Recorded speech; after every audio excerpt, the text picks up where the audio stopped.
Captain Murray Doyle, this is a serious, no-nonsense ship, the Aurora Australis. Yes, we transit the Southern Ocean, which is a very broad mass of water, and get the big rolling swells build up and flow from right across, because there's nothing to interrupt them between South America or South Africa and South America.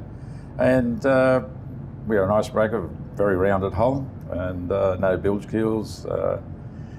Even though we have stabilisers, we have tends to roll a fair bit if they get the swell in the wrong direction. So, what is the worst the Southern Ocean can dish out? We have got video of us in 20-metre waves, and has been known to roll more than 55 degrees in a big swell, which tends to, anything that's not bolted down tends to move very quickly. So that's why when I do my briefs, I always warn people if they've got anything valuable and they want to keep it, either tie it down or put it on the floor so it can't fall any further. What's it like up at the bridge when it is like that? Oh, we're like at the top of the pendulum, so we get the worst part. The lower you're down in the ship, the less effect you have. So it's can get very disconcerting at times, but you tend to get used to these things. It is an icebreaker. It's designed to break through ice. Is that the best part of the job? Yes, but after years of not being allowed to do anything or touch anything, to get on a ship that you can just drive into things, it's a different feeling. And actually breaking through the ice, it's just the way the ice breaks and the different types of ice. It's very good feelings. Used to cruise at 4 o'clock in the morning when I was on watch and play a bit of classical music, and the sun up and about and nobody else around, and just the seals and the penguins. It's a very good feeling. And the ship mowing through all that ice. Yes. It's, Has the ship ever been stuck? Not completely.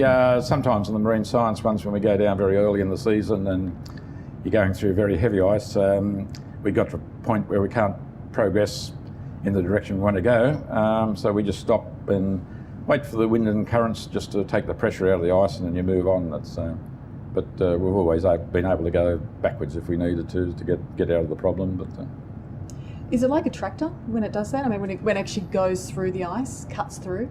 It tends to ride up on the ice and come back down and crush it, and then the broken ice gets dragged underneath or pushed out the sides and out the back, so it just up and down, depending on the thickness of the ice. If it gets too thick, we've got to go back and ram, which is very slow, but most of the times we're just cruising up on it, just braking it, cruising up, braking it. So. And what's your advice for a first-time expeditioner like myself? One, as I said before, make sure anything that you've got is fairly well secured. Two, remember when you're on the decks, they're going to be very icy, especially when you get further south.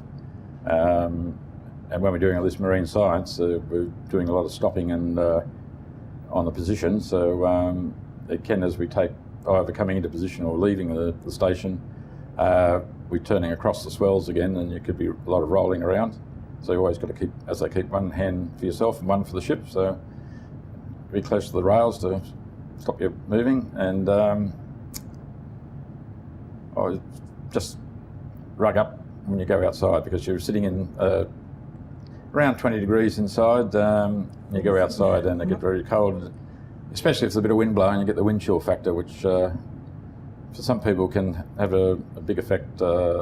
Hypothermia and things can settle in fairly quickly if you're not prepared for it.